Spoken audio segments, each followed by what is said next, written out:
It is European Digital Day, looking at the topics that will impact the future of our world. And next up, it's all about lifelong learning. Now, in around 75% of cases, so in most cases, it really pays for an employer to invest in the continued education of an employee. And certainly lifelong learning is bang on trend right now. But how do we persuade organizations to really put their money where their mouth is? Joining me for our next discussion, I'm delighted to welcome Gulsana Mamadiva, who is Director General on European Integration at the Ministry of Digital Transformation in Ukraine. We have Joel Hellemark, founder of Sana Labs, which is an AI-powered learning platform in Sweden.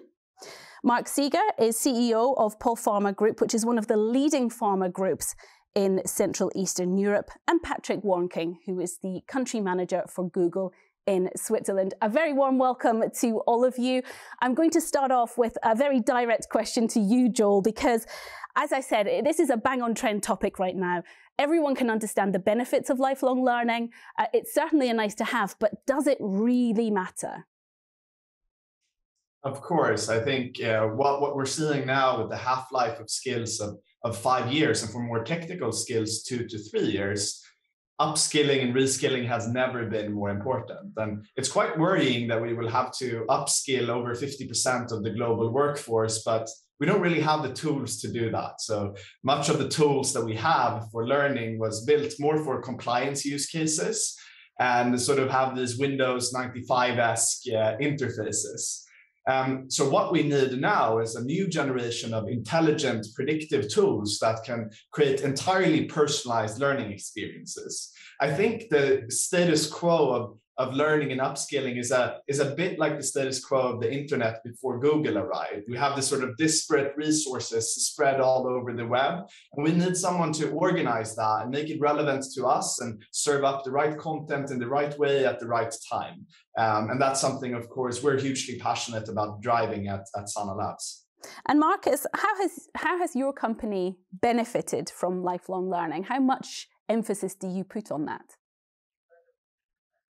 Thank you for the question. So I would like to give you some context. We have in our organization embarked about 5 years ago into a transformational exercise, which was focusing on many dimensions. But it was about opening up and uniting the different companies in our group and to be able to really focus on the patient and customer. And for this, actually, we thought we had to become a leader in digitalization in our space, but also become a leader in innovation and become a learning organization. And this term learning organization, we then really filled with content over time in the last few years. We started a large initiative by making training offerings available to all the employees, also on digital platforms. And we also embarked in parallel on training our management in about the 500 top managers in new leadership concepts, because we really saw there was a generation gap, there were new requirements coming. And then on top of it, we also create the communities, and there I cannot agree more with Joel, because just the learning itself is just one aspect, but it's about bringing people together to share knowledge and to develop through this knowledge and through new innovative ideas. And we've created a very large digital community, which has helped us the last 3 years really bring new concepts in place. So in summary, all these initiatives have made us a more open and resilient organization. And especially during COVID, this has helped us tremendously to develop, to train and to stay motivated following our purpose, which is really helping people to live a healthy life in a healthy world. And we continue to develop new learning modules and have developed, a new platform also where we focus on it. And now, as you might imagine, it's my passion. It's more also on leadership. How do leaders today have to develop to manage teams in a remote setup, and also with the new requirements in terms of motivating, in difficult times as we have right now. And Gulsana, maybe I can bring you in here from a government perspective. When these companies are investing in continued education, how does that impact your digital transformation goals? Thank you for this question, and this is the all described above as very important, and we feel like and understand that in this goal, upscaling digital skills of population is very important to unite actually government and have this public-private partnership, because of course all the expertise is on the on the business side and on the private companies. And we have in Ukraine very much successful collaboration with private companies and entities actually to provide products for the development digital skills. And for now, we have national project Digital Education, and we aim to educate 6 million people in 3 years to digital skills. We conduct research, national research in 2019, and discovered that 53% of Ukrainians doesn't have basic digital skills, from which 15% doesn't have digital skills at all. So we launched a big national program on digital literacy, and it consists of two modules, I would say, the online and offline. Online is a platform with edutainment format, TV series, and we have, it's not boring lessons, it's exciting actually exciting lectures and short one with celebrities and experts. It's more than 60 series already on the platform, and we always develop the new one together with private entities and actually with a huge involvement and support business. We cooperate on that. And we also have offline part, and it's more than 6,100 libraries or digital literacy hubs where people can come and actually have these lessons and courses on digital literacy and develop the digital skills on different interesting topics. And Gulsana, I can really see then that this is just as important from a government perspective as it is, you know, on a company perspective and an impact on a company. But Patrick, can I bring you in here? Because with your experience at Google, how do companies tackle this need within their business models? Because they're going to have to change a lot of things in order to develop this new learning and commit time to it.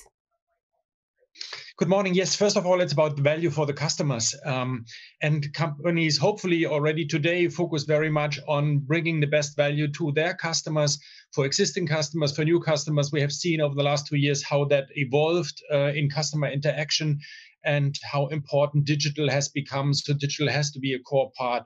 Second, it's about talent. I believe talent will go where they can work on the most interesting projects, where they have the greatest purpose, but also where they are supported in their learning and personal development.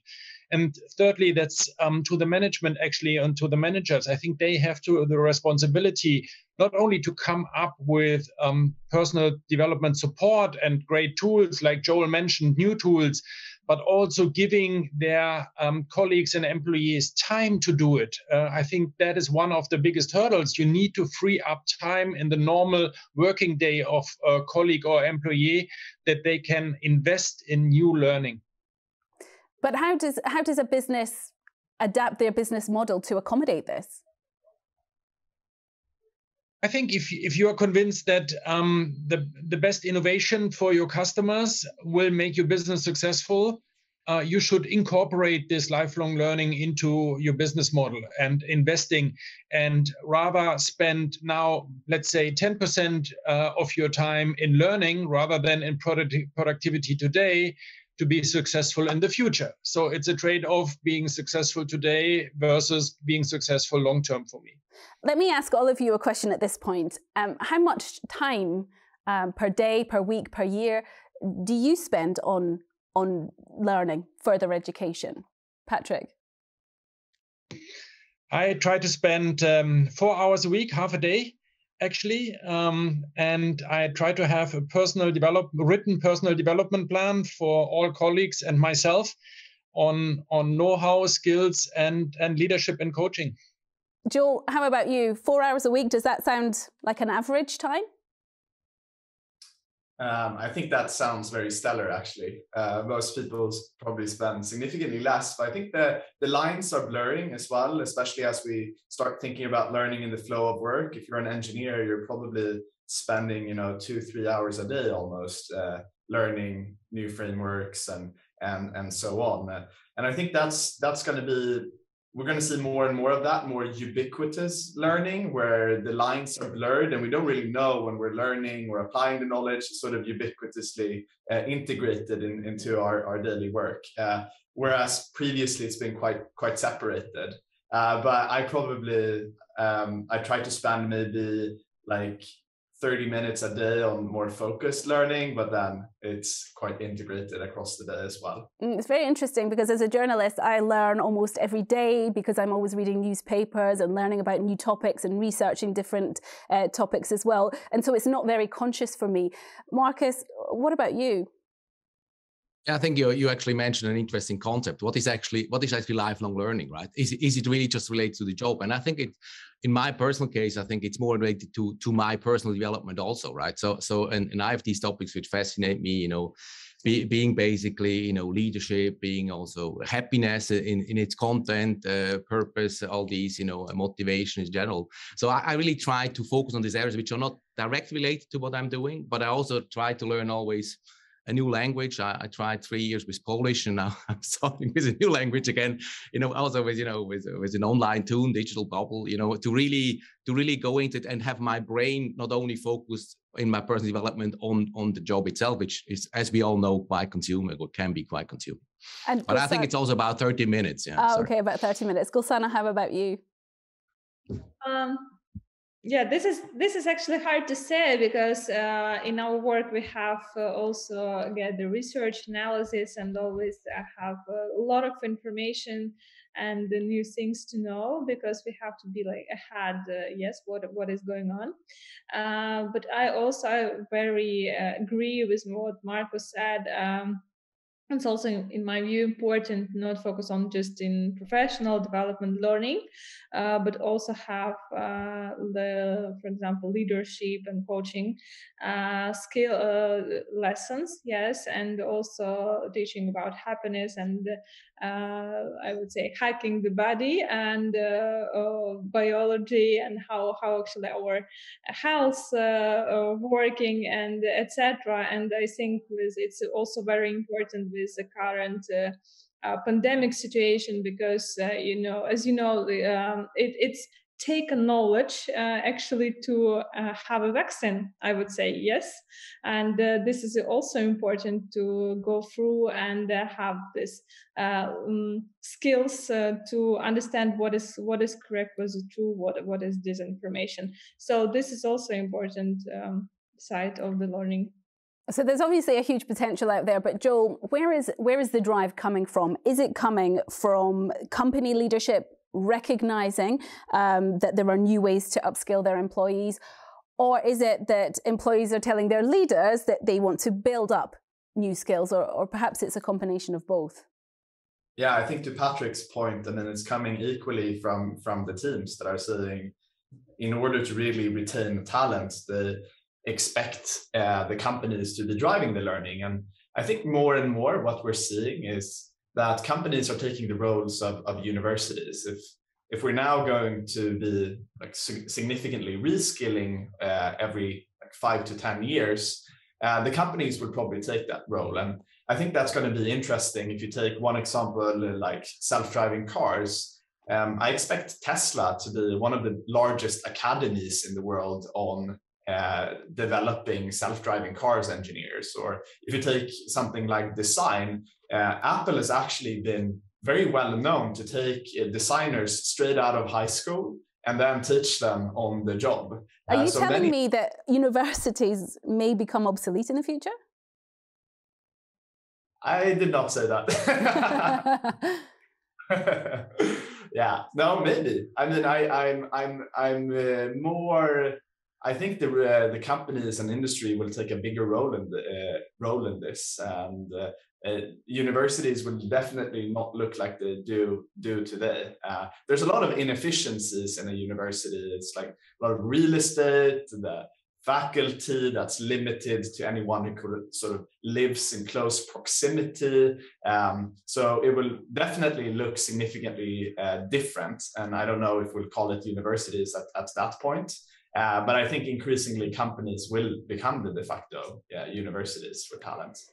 Patrick, what do you think are the main challenges for a company to take a step towards investing in lifelong learning for their employees? What are the barriers that are out there?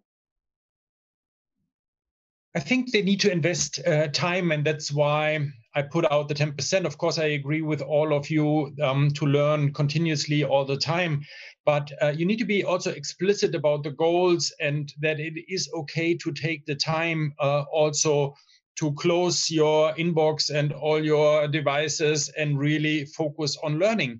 Then I believe it's important that companies educate their managers to be great coaches and to help with this conversation. So have a conversation with each employee. How steep is your learning curve, and how we can help you to make your learning curve steeper, and where do you want to go?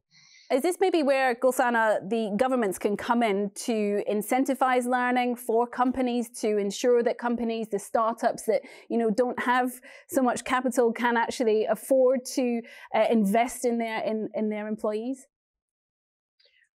Sure. This is something I would not say yes that on an investment part, budget, because for example in Ukraine we have a great result with honestly like zero state budget on this, and we collaborate with private entities and business, and because it's good to understand, important to understand the needs, yes, of the business, and what exactly is, what directions, what digital skills, and what is actual now, and to make this fit of what actually the business need for the development, and what we can offer, what learning opportunities we should create.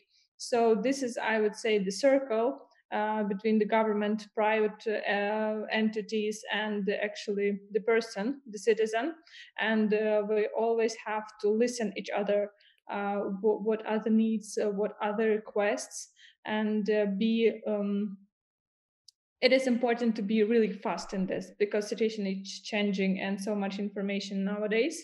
And if we would speak about stable, sustainable kind of national programs, and it's important to admit that government bodies is not such fast, and they are rather reluctant, as in any country actually. Yes, we all have bureaucracy, but working with private entities, it allows us be more flexible, more fast, and adjust actually what we offer to citizens according to the needs. It just I would say require to listen and require this dialogue between all the three main stakeholders. Mm-hmm. And Marcus, have you ever come across where employees or just people that aren't so, or just don't have time for this continued education? Because time really seems to be the biggest barrier from a company point of view, but I also imagine it's a barrier from a personal point of view as well. How do we overcome that? Yeah, I think there are three aspects, right? I think first of all, I think the offerings which we provide, or in this context also was the government provide, the question you asked before, where I do think it's really opening up of the universities and working together with the business to offer flexible offerings which you can consume, let's call it, on a bit by bit basis, right? So you don't have to commit a full day. So you can really, so that the offerings are really structured in a way so you can consume them in modules and so ever. I think that's one of them. Secondly, that you're not making this so, I'd say, so stringent in terms of how you offer these, so that can be more modular and more customized to a specific need. And thirdly, that it's also money-wise, that you as an organization try to incentivize this, being it with money or making them available. In this context, I'm just to give you one example, just now we're working with some universities to make some senior development programs on a modular basis available in those topics which I feel as an organization I have to develop my leaders, right? But again, opening up state organizations in a way to work together with business in specific needs which we have, and therefore then making this available to also often online, depending on what the topics are, right? Okay, and we're running out of time, so I just wanted to ask you all very briefly, can Europe lead the way when it comes to lifelong learning? Joel? I do think so, but we are falling behind. So something would need to change. Patrick? Very good foundation and a lot of fantastic universities. So yes, there is a possibility, but we need to invest. Gulzana? Definitely sure that is possible. We can do this, and a lot of success we have already gained, but there's always room for improvement. And finally, Marcus, your thoughts? Absolutely, I think we do have to lead in this. Otherwise, I think we will actually fall behind, not only in terms of learning, but as a society in total. And secondly, I think we have great, and I'm coming from Switzerland, we have great open universities where education is cheap or almost free for everybody, and that's exactly what it should be. And that's where the government should invest and put their money. Free education, open education for everybody. I think that's the way to go. Marcus Seeger, Gulzana Mammadeva, Joel Hellemark, and Patrick Warnking, thank you all very much indeed. Thank you. Thank you.